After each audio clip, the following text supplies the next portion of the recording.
Well, good afternoon, everyone. For the sake of everyone's schedules and times, I want to respect the fact that you have joined us on time, and I'm going to kick it off and get us started. I'm really thrilled that we are here today and that you have all been able to join us. I'm Mindy Binderman, the Executive Director of GEEARS, the Georgia Early Education Alliance for Ready Students.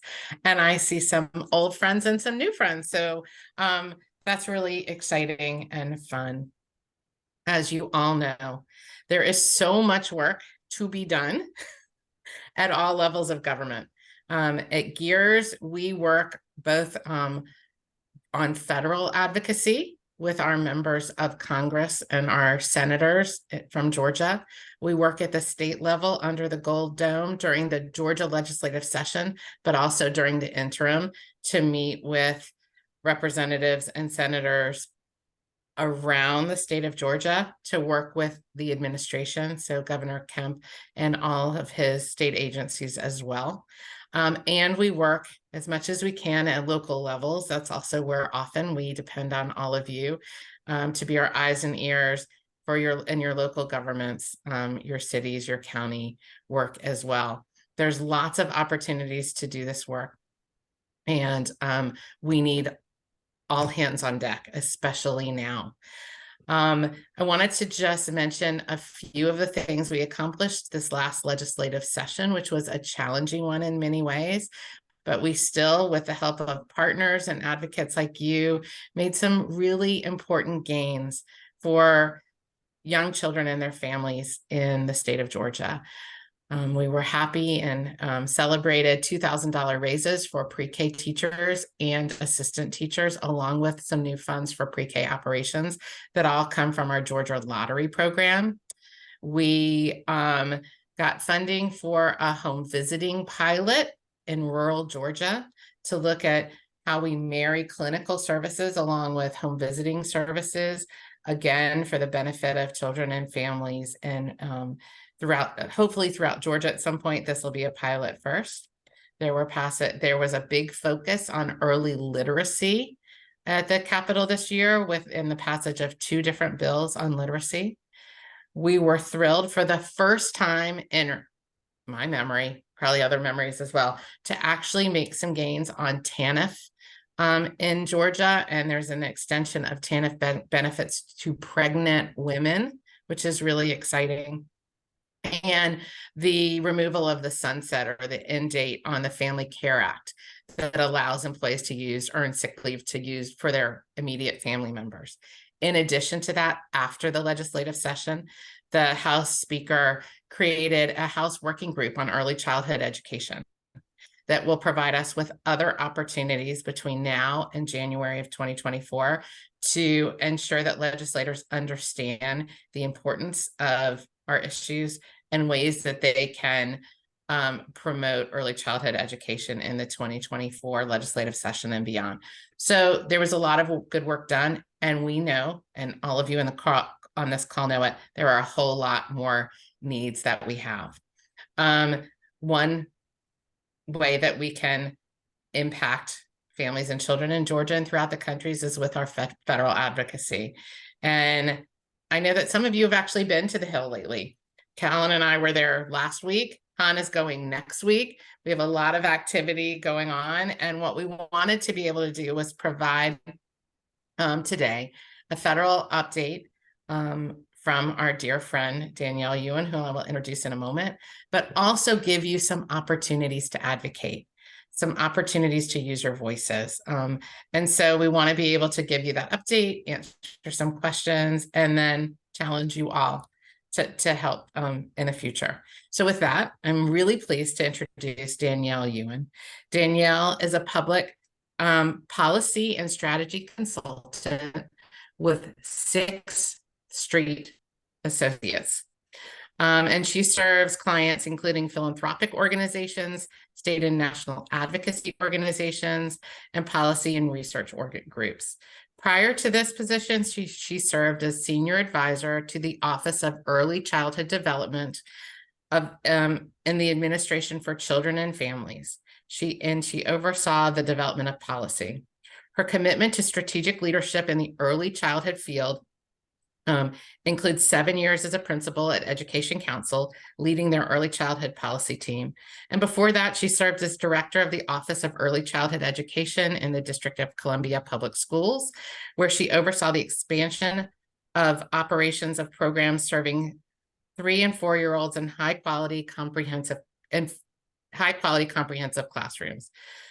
She also has served as the director of childcare and early education team at the Center for Law and Social Policy that we call CLASP, and as the deputy director of the childcare team at the Children's Defense Fund.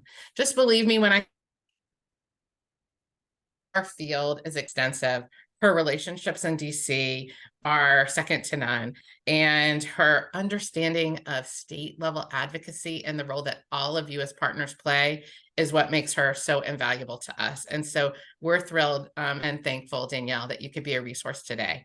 And I'm embarrassing her, but I don't get to usually introduce her. So for me, that's really fun. With that, I am going to hand this over to Danielle, and we look forward to hearing from you, Danielle, and then answering people's questions. Great. Thank you, Mindy. It always is overwhelming to hear your own bio because, first of all, it makes me think that I'm 147 years old. So thank you for that. You know, didn't need to be made to feel old today. So I'm really happy and thrilled to be here with you all to give you some federal updates and talk about the advocacy opportunities that we're seeing at the federal level. And I'm going to start and end with the same message to y'all, which is this is the time, this is the moment to go talk to your federal leaders about why investments in early childhood matter. We're at a moment when decisions are being made, and we need to be at the forefront of conversation so that everybody in Congress understands the importance of early childhood. So if you don't hear me say it at all during the presentation, that's the entire takeaway, but I'm going to give you some more background before we get to that. So if you can go to the next slide. So I wanted to give you a little bit of background about current early childhood funding. And there's several reasons for that. And I'm going to get into them in just a moment. But I want you to understand that we had a very significant increase in early childhood funding in the last round of funding, which is fiscal 23, which is what we're in right now. Congress passed a bill in December called the Omnibus that made these increases. And you can see on the slide just how dramatic they were. The increases in Head Start and childcare alone were nearly $3 billion. Those are dollars that increase the number of children who have access to services, the investments states and local communities can make in quality. That includes compensation increases, bonuses, access to scholarships. It means that more families can get into full day, full year care. It means that more families have access to what Head Start provides in terms of comprehensive services and supports.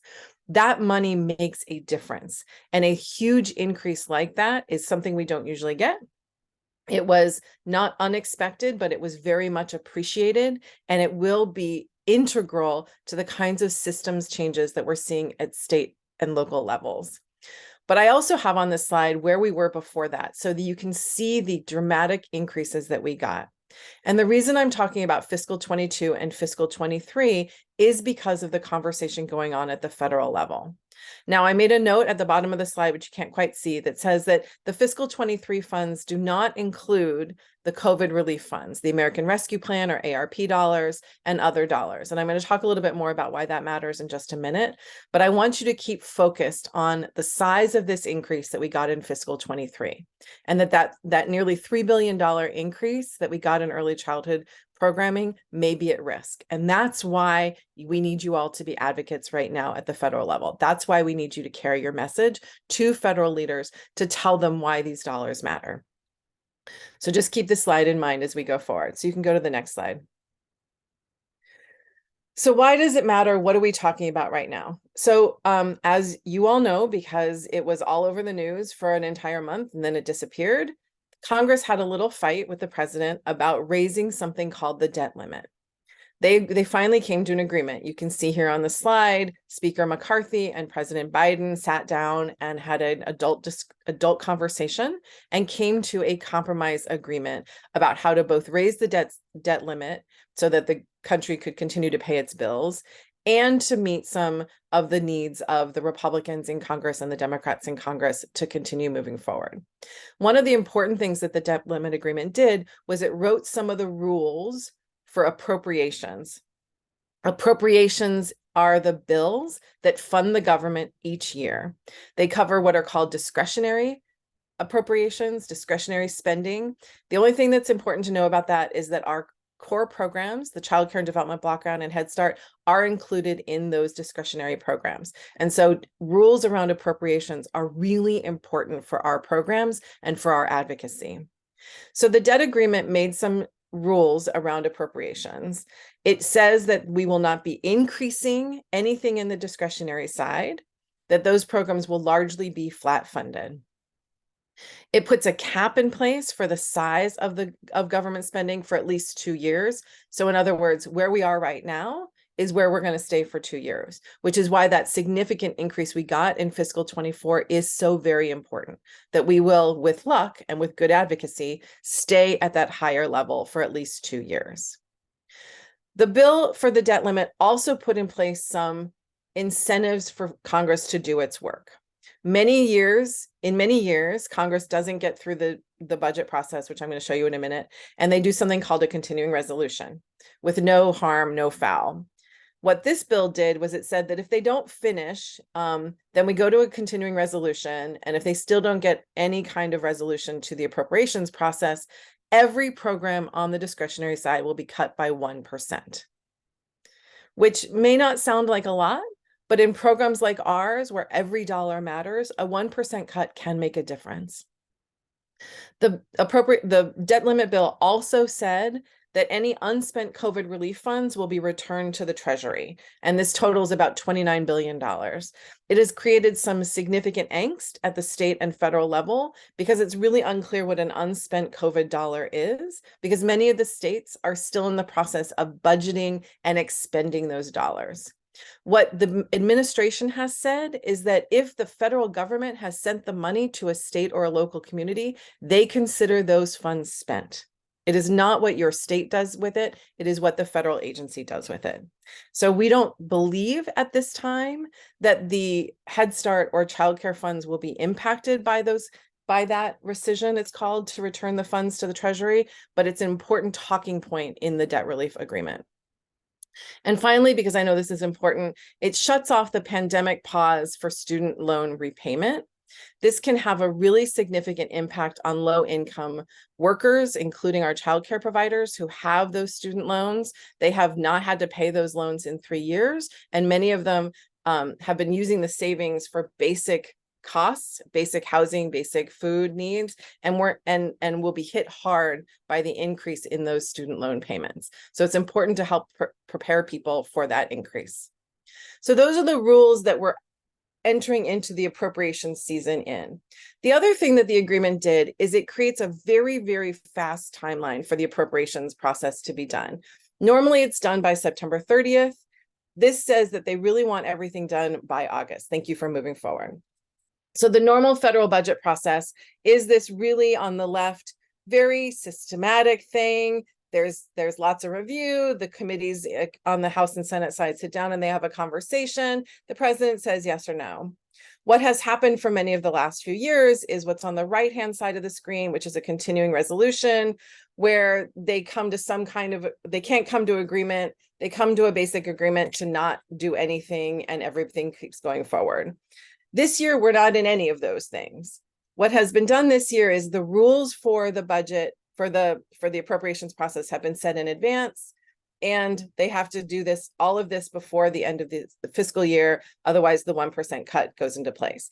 I think it's important to know that this is not normal, and that means that the committee staff are operating in a different environment, that your senators and your representatives are operating in a different environment. And so this is why it's so important to go talk to them now, because we're on such a quick timeline, and because there's much less room for disagreement. There's much less room to have conversations than there are in a normal year. So this is the time. Again, you heard me say it at the beginning. I'm going to say it again. This is the time to have these conversations.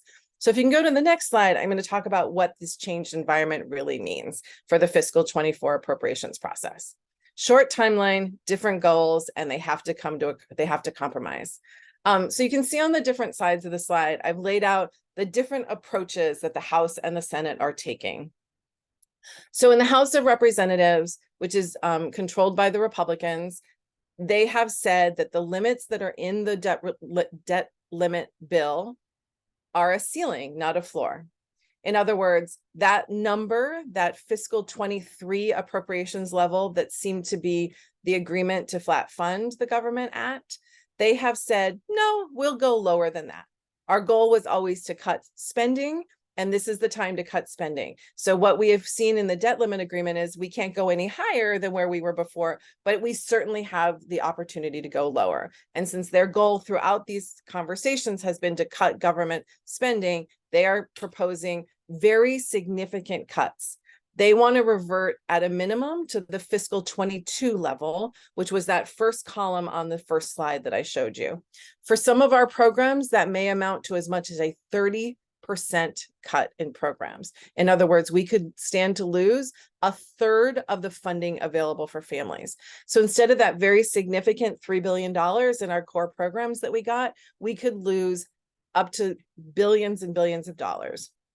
That translates into children, that translates into families, that translates into providers who won't have access, who won't have what they need to provide high quality settings for our children, who won't have what they need to help children thrive, that won't have what they need to stay in their jobs. They won't be able to do the work that we need to create the childcare settings that children and families are looking for.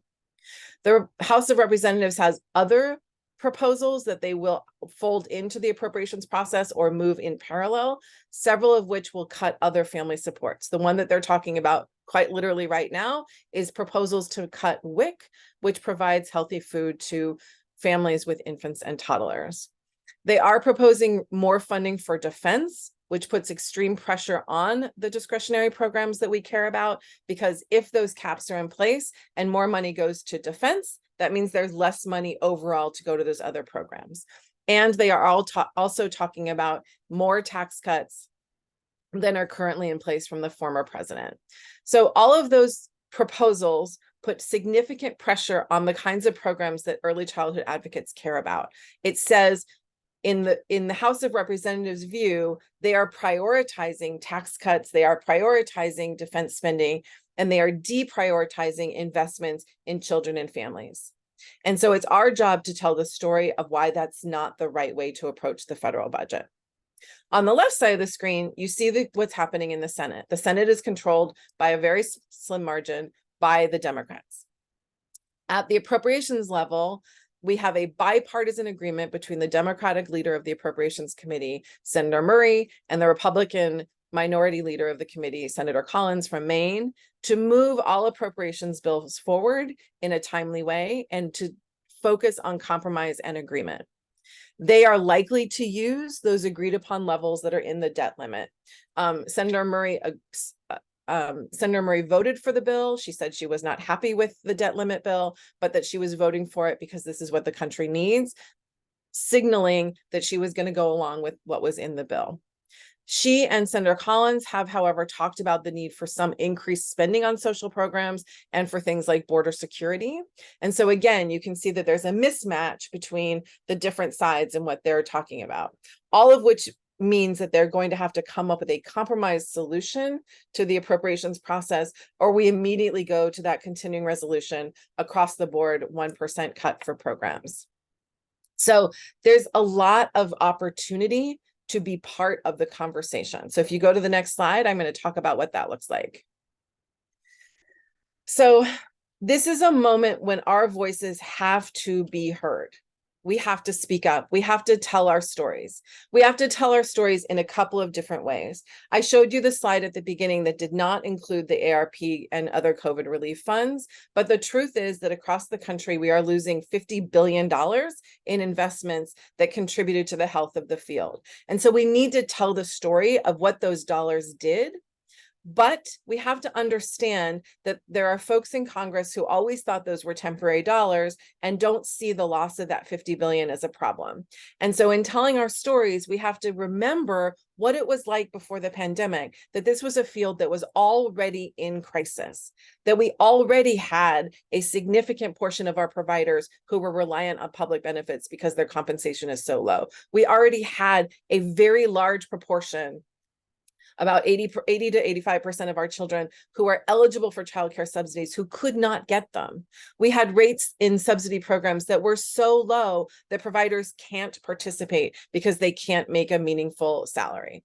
So the crisis is not new, and we need to tell this story with impact. We need to talk about what happens to children and families when we don't invest in them. And in this case, our messaging is about protecting those fiscal 23 levels. We are very unlikely to get new money in the environment that I just described. We can ask for it. We should always ask for new money. But we have to remember that we are about making the case for why, as Congress is moving forward, they have to protect the investments that we have in early childhood. We cannot go backwards. We cannot have our programs cut. That every cut to our programs, every dollar we lose has an impact on a child, has an impact on a provider, has an impact on a community. And that's the story we have to tell. This is a very quick moment. I've talked several times about the window of opportunity here. We expect that the high-level decisions about where they are going to prioritize and where they're going to compromise are going to be made very quickly. Congress has a very weird schedule. They are in right now. They go out for about 2 weeks at July 4th, and then they're in, and then they're out for the entire month of August. And so they only have a couple of weeks between now and the end of September to make these decisions. And so we have got to be in the process. We have to tell folks on the Hill why this matters. We have to show them what the impact of those dollars is. And if we lose those,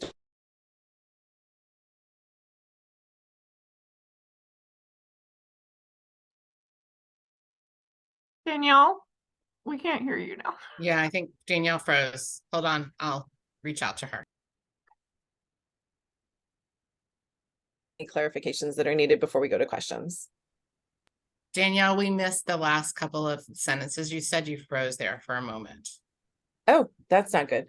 That's really weird. I checked my internet connection before we got on. So it's really important to know that this is a short window to make the case. That Congress has a weird schedule. They're in for just a couple of weeks between now and the end of August. And we have to make the case to them to why protecting our investments matters, that every dollar they cut has an impact on a child, has an impact on a provider, has an impact on our communities. We have to tell that story. We have to tell it now.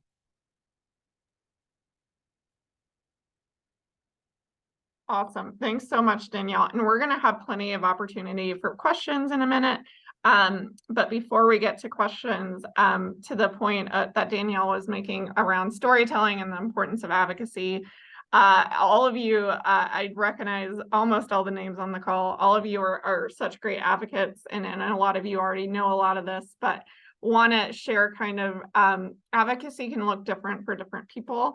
It could be, sharing updates such as Danielle just did. It could be reaching out to your congressional members directly. It could be hosting them at your program or arranging for them to visit a program. And we have some really great stakeholders on the call today who are really great advocates and really great storytellers. And I would love for them to, I'm going to throw it to Sabrina first and then to Thais, but I would love for them to introduce themselves and then share kind of how they've engaged in federal advocacy over the last couple of years. And then secondly, also talk about kind of why they think it's really important to advocate for this field, for the children and families, but then also for the providers and educators who are so critical to this work. And so I'm going to start with Sabrina Boakes-Kroll. She is an amazing educator and now the curriculum director at Douglas County Head Start. She has over 20 years of experience and she is an amazing advocate. And so Sabrina, I'm going to toss it over to you to introduce yourself and then address those 2 points. Good afternoon. My name is Sabrina Boakes-Kroll, and I actually have closer to 30 years of experience in the early childhood education field. For me, the pandemic, it brought me a lot of time to think about helping others more. That's just something what I naturally do. And so since I had a lot of downtime with working from home, And with a lot of the things that was going on with the country at that time, especially during the summer, I thought to myself, you know what? I need to do a better job of getting engaged with what's going on with the laws and policies of the land. At the time, GEEARS, they were looking for advocates for our field. And I just said, well, you know what, Sabrina, if you don't speak up for yourself with what's going on, because it was a, a whole lot going on. I didn't know, whether, we'd have jobs to go back to, what was going to go on. I figured it's up to me to talk to our congressmen, our lawmakers, because if I don't, who else is going to speak up for me? At the time we were having, NACE was, during that little still where usually they meet in Washington, but because of COVID, we weren't doing anything in person. So, hey, I can attend virtually. And so after meeting with people, it just made a world of a difference. One of the representatives, I just knew for sure for my area, I just knew for sure when they said, well, Sabrina, will you please get on the call with this person? I just knew it was not going to work out. I'm like, oh, they don't think anything of me and we have different views and this is not going to work. But actually, it was a pleasant surprise. It just so happened that we grew up in the same hometown. I was older than him, but he actually went to school with my niece. And so it was a pleasant surprise how things turned out. And we made that connection. And I think the difference was when you put a face, to an issue, it makes a big difference. Okay, and that's what I had to share. Thank you so much, Sabrina. And I think that's such a great point about, this children shouldn't be a partisan issue. This and we've had a lot of success here in Georgia with our even with our federal delegation about making this a bipartisan issue. And so the importance of not making assumptions regardless of their party or their demographics or anything like that. And Sabrina is such an amazing advocate and such an amazing storyteller of the families in her program. And so thank you so much for sharing. And then I'm going to toss it over to Thais. Let me make sure my spotlights are good. Thais is an amazing advocate as well. She is the president and CEO at our house here in Atlanta, Georgia, and I'll let her talk about Atlanta and Decatur. I apologize. I'll let her talk about what our house is and answer the same two questions. Sure. Thank you so much for having me. So our house provides services to children and families who are experiencing homelessness. Excuse me. Early childhood education is a big piece of what we do because we firmly believe in the two-generational approach. Like Sabrina, when I was first asked to participate in advocacy efforts or talk to elected officials, I was kind of shy and like, well, I don't know that what I have to say will be that valuable. As I've done more and more of it, I've really taken on the experience of speaking for those who can't, mainly our little people, right? So they cannot speak for themselves in these venues. And I have 30 some years of experience in working with young children. And I feel like what I can do is make it very real. Sometimes elected officials are looking at budgets, they're looking at numbers, they're not really appreciating, as was stated earlier, the impact, what that means for an individual child or a group of children. And so bringing to life those stories of the children who we're able to serve, who we're able to see grow and develop, has become very important to me.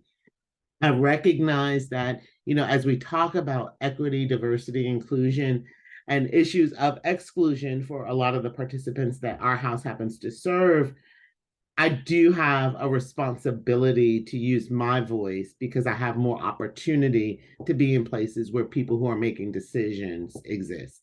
And so using my voice to help bring to light the challenges and barriers that the families we're serving are facing is really important to me.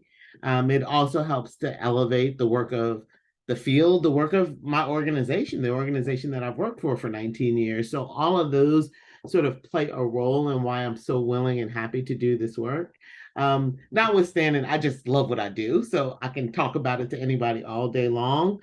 And really, as I thought about how I approach that work, it really is about being real, telling the stories of the children, telling the stories of the families, and sharing the impact that lack of quality, affordable early childhood education has on families, particularly those who are experiencing levels of poverty or even generational poverty. And again, the ways I do it is whenever GEEARS calls me, I say yes. I talk with my board about the issues that GEEARS is focusing on in the legislative session. So not only do I go and speak to elected officials, I also encourage my board members to get involved and be aware of the issues. And I think about it in terms of who are the people whose ear I have for any point in time or any amount of time, and really sharing the ways that they can help impact, because, you know, together we can build sort of a larger voice and a groundswell. Thank you so much, Thais. And I just want to throw one more question out there for Sabrina or Thais. Kind of what tips would you give to any first-time advocates, particularly about the need to advocate right now for young children and the people who care for them? Well, I know one of the easiest things to do is the form letters, because a lot of people, they'll go ahead and have everything set up for you, and all you do is just plug stuff in. But I would say go ahead and start trying to personalize it a little bit more, because they get a whole, they're gonna get a whole bunch of those. Not discrediting that at all, but just try to mention a little bit about yourself. That way they can read a little bit more into it. And that is very helpful in itself. Yeah, I think about it. There are many ways to advocate, and I don't have a big social media presence, but I know many people do. So one way is simply to reshare things that those who are doing work in this space put out there. Talk about the issues wherever and in whatever venue is at your fingertips and at your disposal. And recognize that it doesn't have to come from a place of legislation. It can come from a place of humanity. Thank you so much, Thais. That was beautiful. Really appreciate both of you joining today, and we may have questions for you as we get into the Q&A. But to go back to what Danielle said earlier, now is a really, really critical time. And Callan and Mindy, so Callan is our Senior Health Policy Manager, and she was in DC last week with Danielle and Mindy. And I would love if she could just share what some of the messages she was hearing that were really resonating with the congressional offices. Yeah, thanks, Jessica. And I just want to say, Thais and Sabrina, you guys are amazing messengers here and really inspirational. And I think you brought up a lot of really important parts of advocacy: building relationships, telling your story. You are just natural advocates, and we're really lucky to have you in Georgia.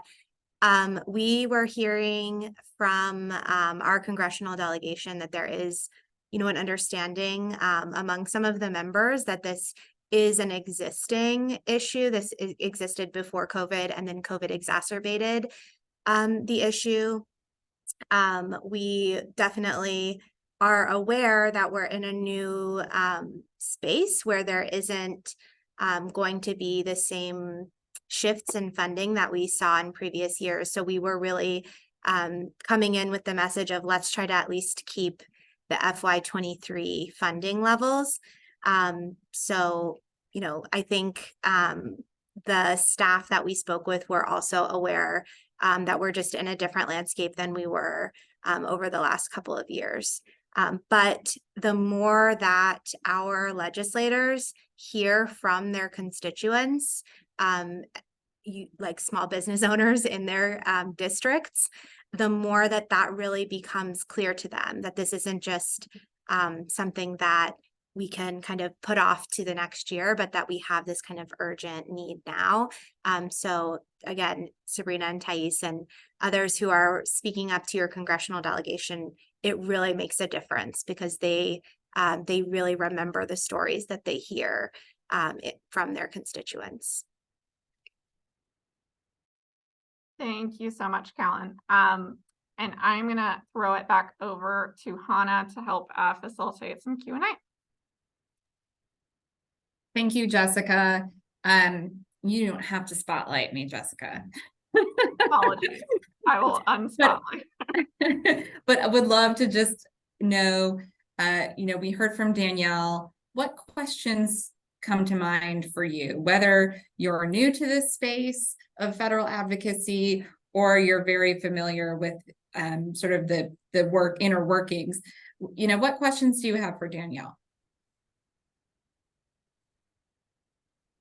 Otherwise, I'm just going to assume that you are all experts. Or Thais or Sabrina. I'm gonna throw them.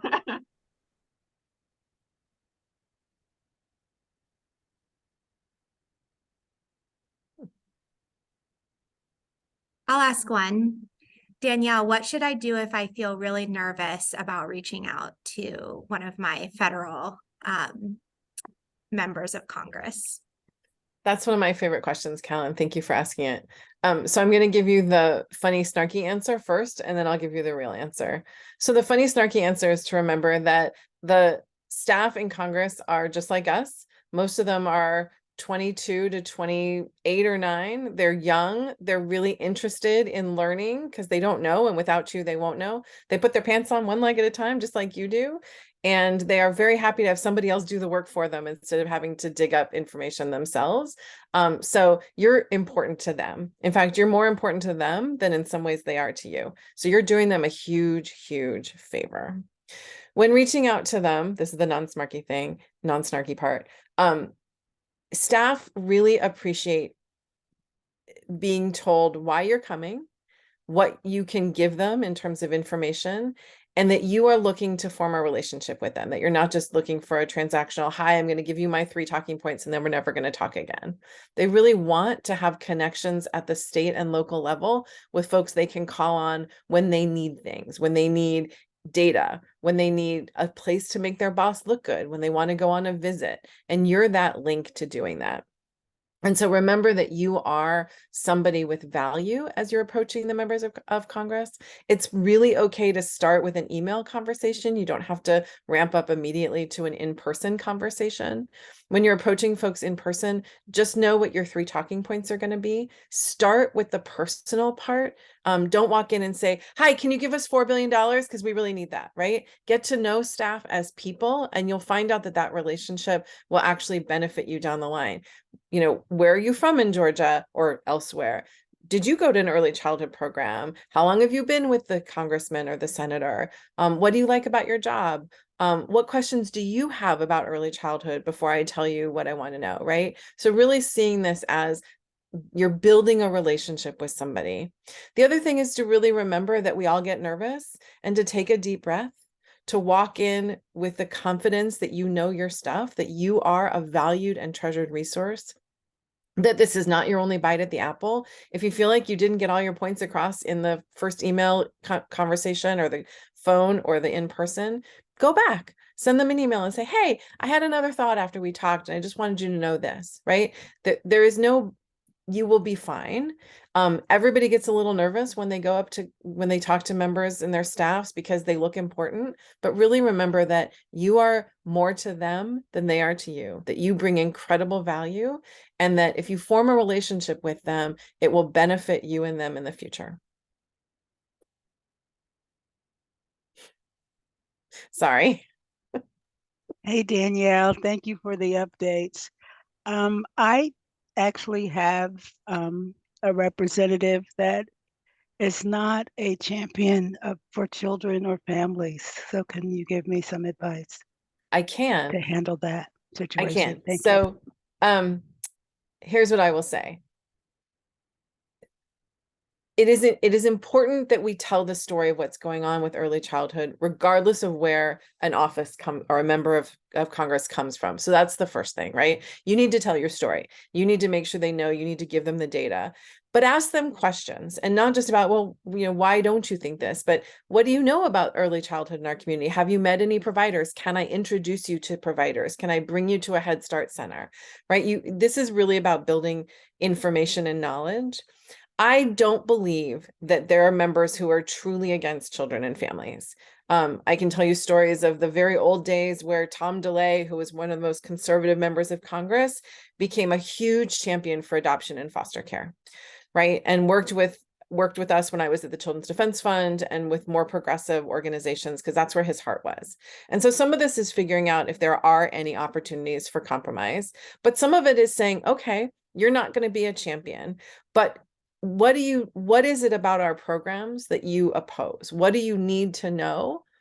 And in the end, you might not win them over, and that's okay, because your job is to tell the story. Your job is to do everything you can to make sure there's not misinformation in that office, to make sure that they have seen children and families and providers, and that they've heard from you about what matters. There are always going to be people on the other side. That's okay. But we don't, what's not okay is to say we're never going to talk to those folks, because that's not how change happens. Thank you, Danielle, and thank you, Glenda, for that great question. We are the water on the rock. That's right. Looks like Ellen might have a question, Ellen Cochran.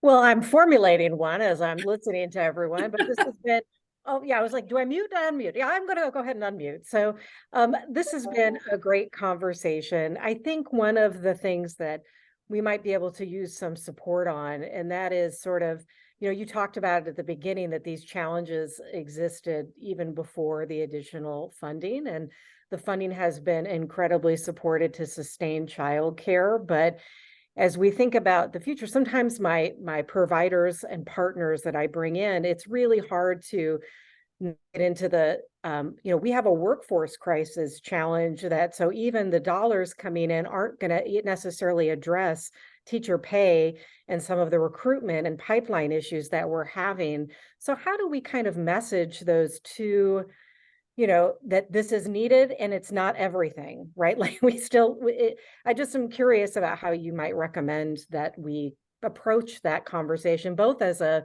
partner to providers and with legislators.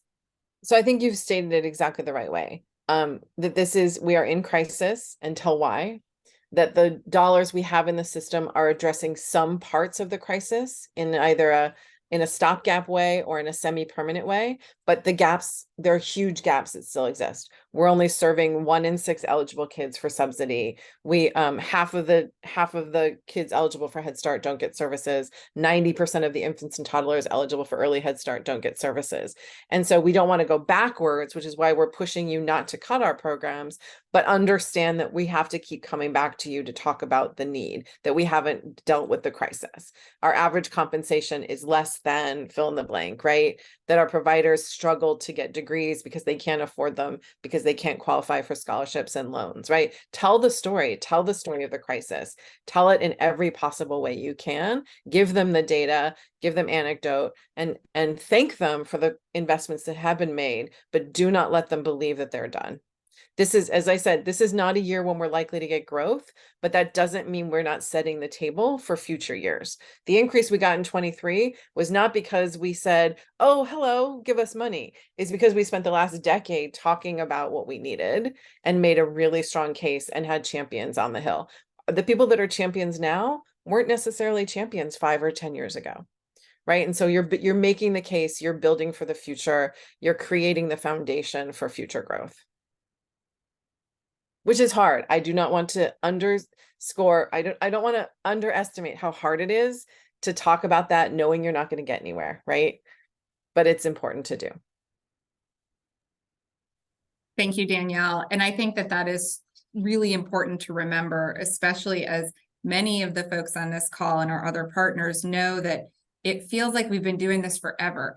And it feels like we're saying the same things over and over again, or you're being asked to fill out the same action alert, or, that's why the steady drumbeat is so important, and also planting the seeds for what is needed in the future every time you have that opportunity. I have a bigger picture question for you, Danielle. I know that there are some newbies on the call that may not be as familiar with sort of the federal policy landscape. And I'm wondering if you could just provide a high level overview of kind of those big buckets of CCDBG, Head Start, IDEA, and sort of what happens at the federal level versus the state level, for example, where we might be talking about things like Georgia's pre-K or additional state dollars for childcare subsidy. Just high level overview for folks who may not be familiar. Sure. So it's important to remember that the federal government writes laws in ways that are reflective of their beliefs at the moment. And you can see that in the three big programs that we're going to talk about. So CCDBG, the Child Care and Development Block Grant, which is sometimes referred to as the Child Care and Development Fund, is a block grant. In other words, it's an amount of money that Congress gives to states every year with very minimal guidelines and rules, and states decide how to spend it. So for instance, your state reimbursement rate is set entirely by your state. The co-payments that families pay entirely by your state. Who and how to license entirely by your state. Whether there's a background check required by federal law. So there are very few rules on how states spend CCDBG. And because of that, Congress sometimes thinks it's a great program to put money into because it's all about state choice. It's all about responding to the context in a given community. And sometimes not, because they see it as a program that doesn't have quality, that doesn't really meet the needs of families, that isn't about child development, et cetera, that it's a work support. And so that contributes to some of the conversations that you see at the federal level, particularly when we're trying to do what's called reauthorization of the program, which is to make sure it continues. Those issues are not on the table this year, but it does reflect the way that Congress thinks about programs. So then you have Head Start, which was created during the War on Poverty, as you all know, very much a direct federal to local program.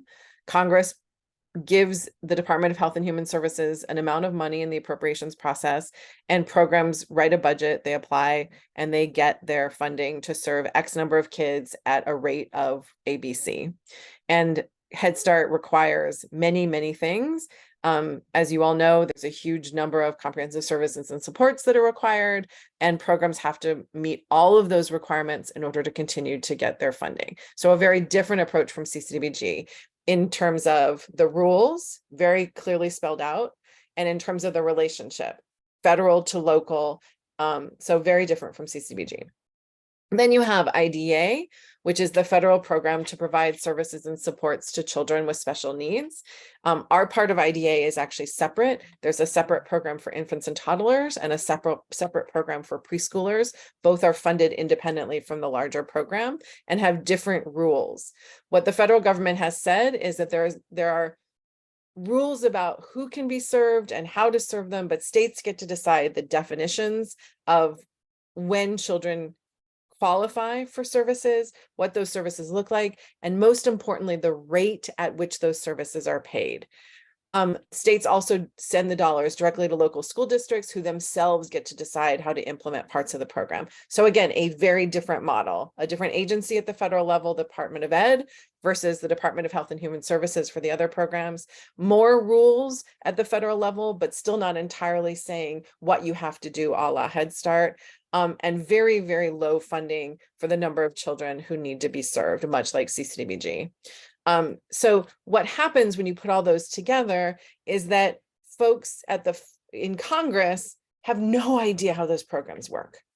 right? They might know a little bit about Head Start, and they know that CCDBG is a block grant, and they know that IDEA serves kids with special needs, but they have no understanding of what happens to a family interacting with those programs, or a provider or a teacher interacting with the children benefiting from those programs. And that's why we always talk about telling stories, because we want to make it real that those programs impact folks in meaningful ways, and that Congress has a role to play in how to help families. So on IDEA, there are lots of things you can fix about IDEA, but the lack of funding to meet the needs of the number of children and families with special needs, especially post-COVID, is dramatic. And if they just dropped money into it, it could change the lives of a lot of children, particularly infants and toddlers.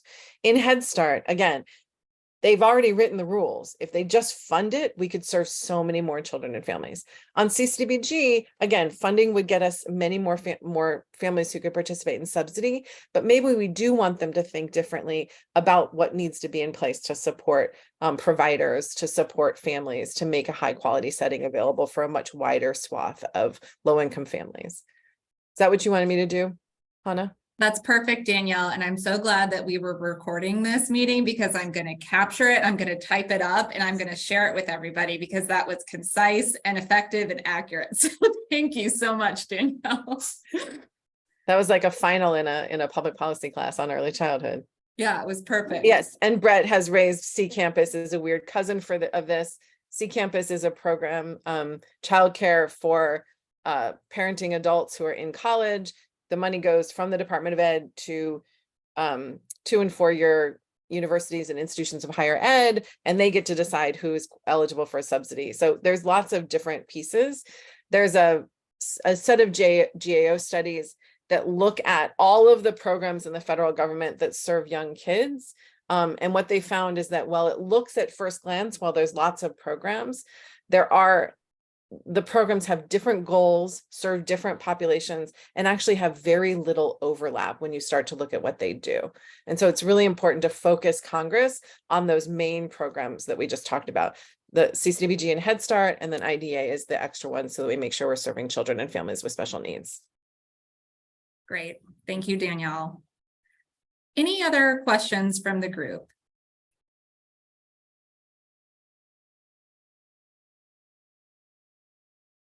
All right. Before we move on, Danielle, can you just remind us general timeline, when Congress is on recess, all that good stuff? Yeah, so the timeline is now. Yeah. Reach out to offices. Members will be in their districts between right around the 4th of July for about 10 days, and then most of the month of August. So that's the time to invite them to see programs. That's the time to invite them to talk to parents. That's the time to see them in their district offices. But the Washington staff are in their offices all the time, so you can reach out anytime. But it's really now. If you didn't hear me, it's now. Because of this really short timeline for coming up with a compromise package to address the appropriations process. Wonderful. And, you know, you've heard Danielle say it at the beginning and throughout. We know that this is the time, and we have this small window of opportunity.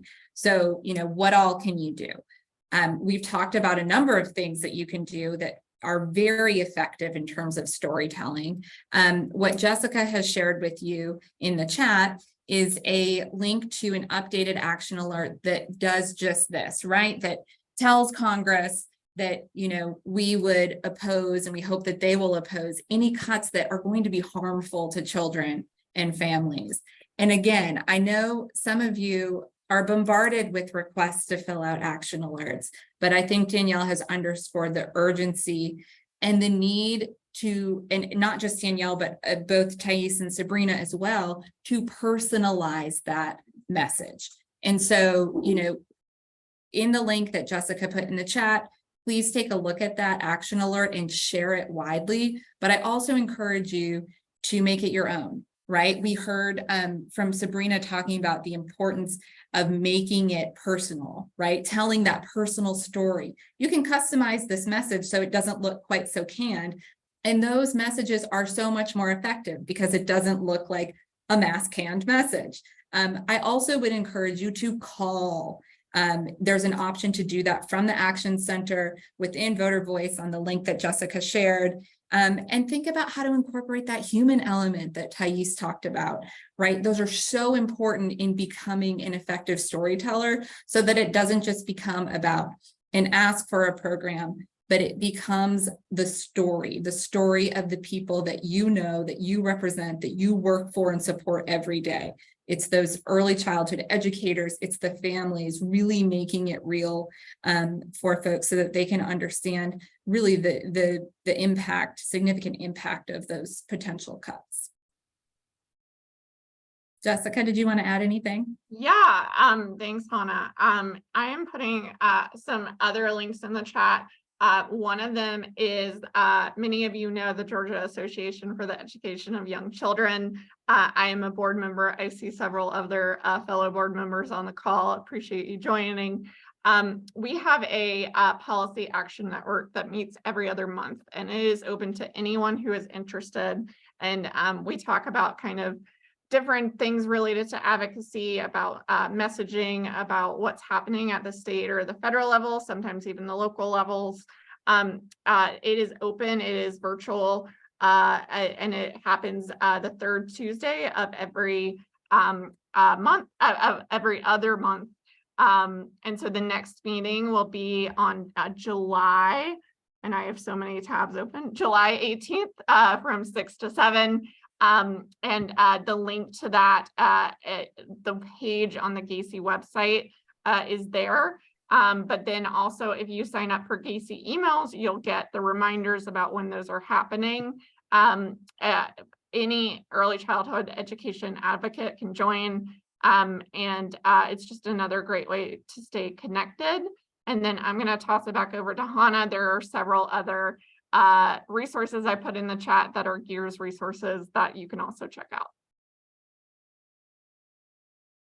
Thank you, Jessica. And we did just receive a question about whether we'll be sharing all of this. Yes, we will send a follow-up email that includes everything, all of the links, the resources, the recording if you want to, like I'm going to, capture Danielle's wonderful words and use them for other purposes. But we are almost at time, so I just wanted to really take a moment to thank Danielle. We are so lucky to consider you a friend and colleague, and you know, as Jessica and Mindy have already pointed out, you truly are the expert, and you are a wealth of information, and we are very grateful that you gave your time to help talk to our friends and partners about what we can do now. And really help us better understand the current landscape. So please join me in thanking Danielle. And I will leave you with the request to continue to share your stories and continue to advocate. I will say it one more time because that's how Danielle opened. This is the time. So thank you all for joining us. We look forward to connecting with all of you in the future. I hope you all have a great day. Thanks, everyone. Thanks, Danielle. Thanks, everybody. Great to see so many of you. Thank you all. Bye-bye. Bye-bye. Thanks so much, Daniel. Oh, shoot. Of course. I'm here. Thank you. Bye. You're welcome. Sabrina. Bye, guys. Bye.